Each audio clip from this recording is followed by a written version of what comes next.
Pfizer नाश्ता लगा दिया है क्या? क्या मतलब है? अभी तक टेबल पे नाश्ता नहीं लगा। आप जानती हैं ना कि मुझे कॉलेज जाना है। अब इतनी लेट भी हो गई हूँ मैं। आंटी, एमल को छोड़ो, तुम ये बताओ तुमने अब तक नाश्ता क्यों नहीं बनाया?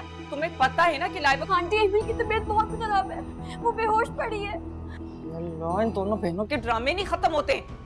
हाँ तो अगर बेहोश हो गई है तो उस पर पानी छिड़को, होश आ जाएगा उसे। मैंने किया है, मैंने सब किया है, उसको होश नहीं आ रहा। आप लोग डॉक्टर को बुलाएं, वो पता नहीं कब से बेहोश है। वाओ, दोनों बहनें एक रूम में रहते हो लेकिन तुम लोगों को पता नहीं है कि वो कब से बेहोश हुई है। अजीब हो तुम लोग लिटरली यार। अंकल एमिल बेहोश हो गई है। बेहोश हो गई? जी। तैमूर, आप उसे रहने दे, मैं एमल को देखूंगी। आप प्लीज लाइबा को कॉलेज छोड़ाएं। ड्राइवर को किसी काम से भेजा है, उसको वैसी ही देर हो रही है। तो होती रहे देर, जहाँ इतने दिन कॉलेज नहीं गई, एक दिन और नहीं जाएगी तो कोई फर्क नहीं पड़ेगा।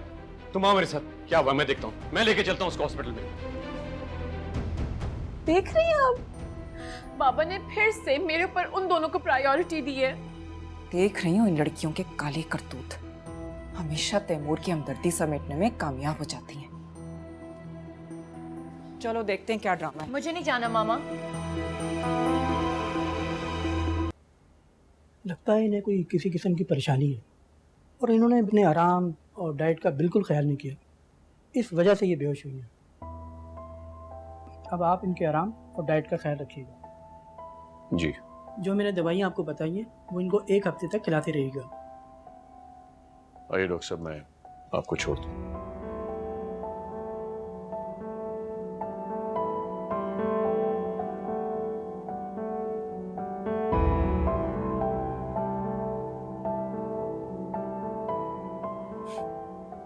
क्या खूब है भाई, पहले आवारागर्दी करके इज्जत से खेलो, उसके बाद भूखे रह के 1-2 दिन बेड से लग जाओ ताकि सब कुछ ठीक हो जाए।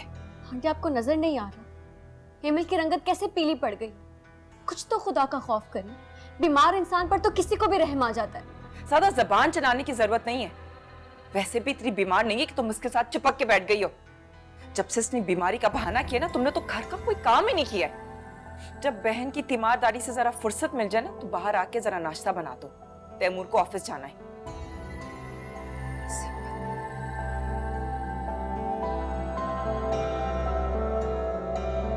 तुम यहाँ क्या कर रही है?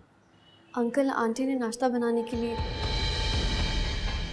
कहा था।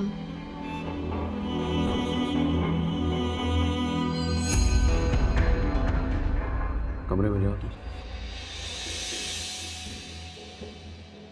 मैंने कहा कमरे में जाओ। जी।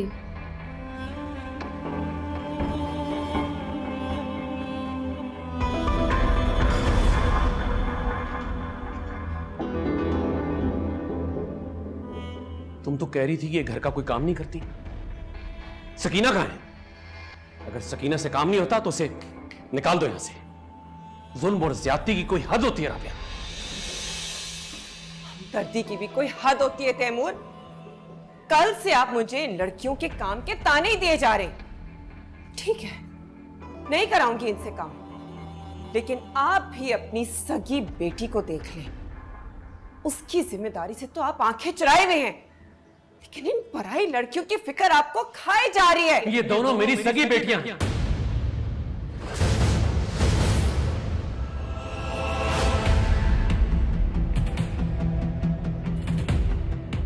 मेरा मतलब है कि ये दोनों मेरे लिए लाइबा की तरह है।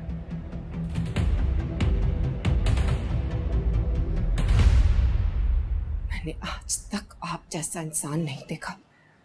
इन लड़कियों की वजह से अपने पूरे घर का सुकून सब कुछ गारत कर दिया है। मैंने कल जिस लड़की की हरकतों की वजह से हमारी इज्जत दांव पर लगी हुई थी, आज उसकी जरा सी तबीयत खराब होने पर सब कुछ ठीक हो गया। हद होती है। राबिया, राबिया मेरी बात सुनो। राबिया,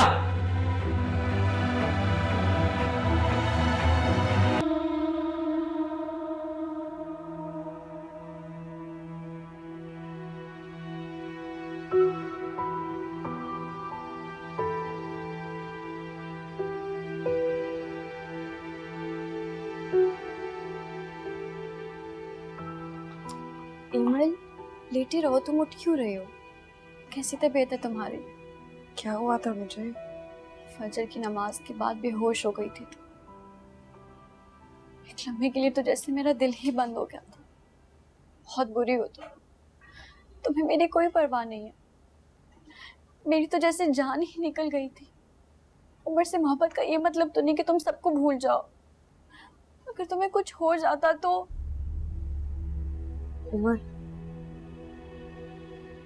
उमर ने मुझे मैसेज किया। उसने कहा कि आइंदा कभी मुझे कॉल मत करना। क्या उसने तुम्हें मैसेज किया था? अगर उमर ऐसा मैसेज क्यों करेगा? तुमने तो खुद कहा था ना कि वो हमें तलाश कर रहा था। फिर मिलने के बाद क्यों, बिछड़ने की बात क्यों करेगा वो? उसका फोन बंद है। क्यों बंद है उसका फोन? इसीलिए ना, क्योंकि वो मुझे अवॉइड कर रहा है। क्यों कर रहा है मेरे साथ ऐसा? हिमल, संभालो खुद को। तुम्हारी तबीयत ठीक नहीं है अभी। ऐसा उसने वादा किया था कि वो मुझे अकेला नहीं छोड़ेगा। वो तो झूठा निकला। मैंने उसका एतबार ही क्यों किया? इस बार वो पिछड़ा नहीं, उसने धोखा दिया है मुझे। धोखे के साथ साथ रुसवाई भी थी। मैं क्या मुंह दिखाऊंगी सबको? ऐसा कुछ भी नहीं है हिमल। ये भी तो हो सकता है कि उसके साथ कोई हादसा पेश आ गया हो। कुछ नहीं हुआ उससे। बाबर, कहीं बाबर ने उसे तो कुछ नहीं कहा। सास ने मुझे धमकी दी थी कि वो उमर को यहाँ नहीं आने देगा। हिमल, बाबर जैसे लोग सिर्फ भौंकते हैं, काटते नहीं हैं। और मुझे पूरा यकीन है कि उमर ऐसा नहीं है। वो जरूर तुमसे राब्ता करेगा, किसी काम में फंस गया होगा। और अगर उसने राब्ता ना किया तो मैं सबको क्या जवाब दूंगी? तैमूर अंकल को क्या मुंह दिखाऊंगी? मैं मर जाऊंगी आयजा। सब कुछ ठीक हो जाएगा हिमल। तुम रेस्ट करो, तुम्हारी तबीयत ठीक नहीं है। लेट जाओ।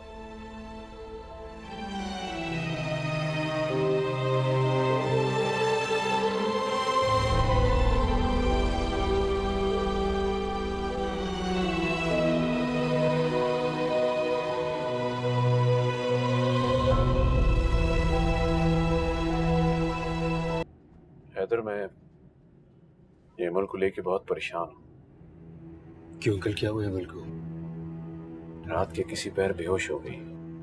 उमर का नंबर बन जा रहा है। मुझे शक है कि उसने कहीं एमल को धोखा ना दिया हो। That's sad. एमल इस बात की टेंशन ले रही है और मुझे डर है कि वो अपने साथ कुछ करना बैठे। तो अंकल, आपको उसे समझाना चाहिए था। एमल बहुत मैच्योर, बहुत समझदार है। आई एम श्योर वो आपकी बात समझ जाएगी। हाँ बेटा, आके बात करूंगा। तो उनके ग्रेजुएशन के फॉर्म मंगवा के रखो। फौरन एडमिशन कराओ ताकि उनका ज़हन कहीं लग सके। और प्लीज घर चक्कर लगा लेना। जी अंकल, जरूर चला जाऊंगा।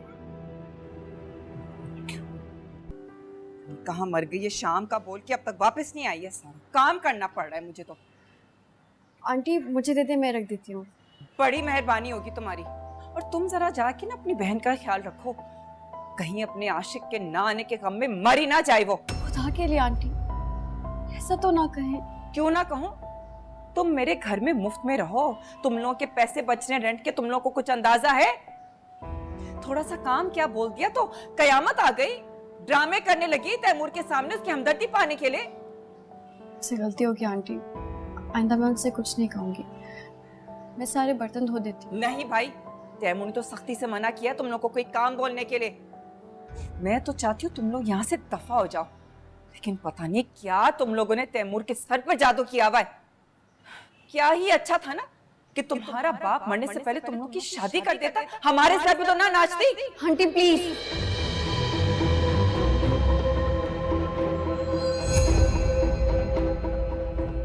मेरे बाबा के बारे में कुछ मत कहिएगा। मौत तो अटल है, किसी को भी किसी भी वक्त आ सकती है। तुम्हारी इतनी हिम्मत, मेरे सामने जबान चलाओगी? एक तो तुम्हारी बहन हमारी खानदान की इज्जत पर धब्बा लगाने पर तुली है और तुम उसकी मामूली सी बीमारी लेकर शोर मचा रही हो और तैमूर की हमदर्दी हासिल कर रही हो। आंटी एमिल की तबीयत सच में बहुत खराब है। वो तो अभी भी नींद बेहोशी में है। मैं उसी के लिए तो खाना लेने आई थी। खबरदार जो मेरे किचन में किसी चीज को हाथ लगाया। तो हमारी बेवकूफी थी कि तुम लोग को यहाँ रहने दिया। जरा से काम के चक्कर में तुम लोग ने तो घर के सारे मर्दों को उंगलियों पर नचाने शुरू कर दिया है। आंटी क्या आंटी? सुना नहीं तुमने? तैमूर ने तुम लोगों को किसी भी काम से मना किया है। अब जाओ अपनी बहन का ख्याल रखो और खबरदार जो अपने कमरे से बाहर निकली वरना टांगे तोड़ दूंगी तुम्हारी। एमिल के लिए खाना। कोई खाना नहीं मिलेगा, जाओ दफा यहाँ से।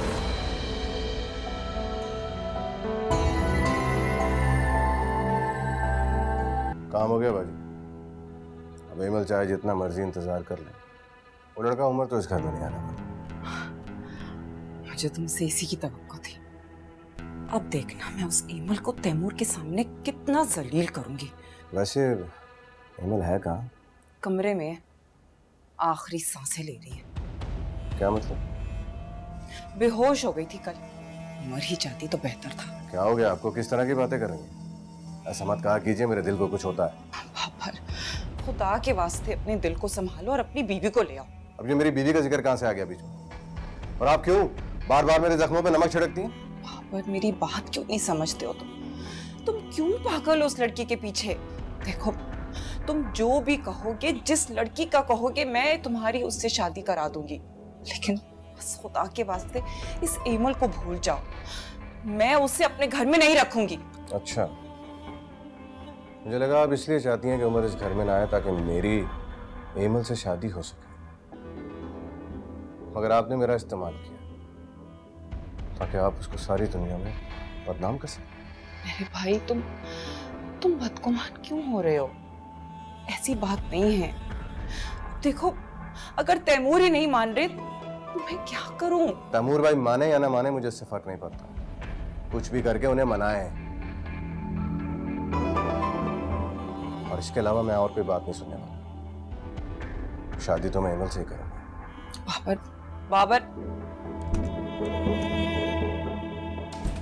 कब पागल हो गया?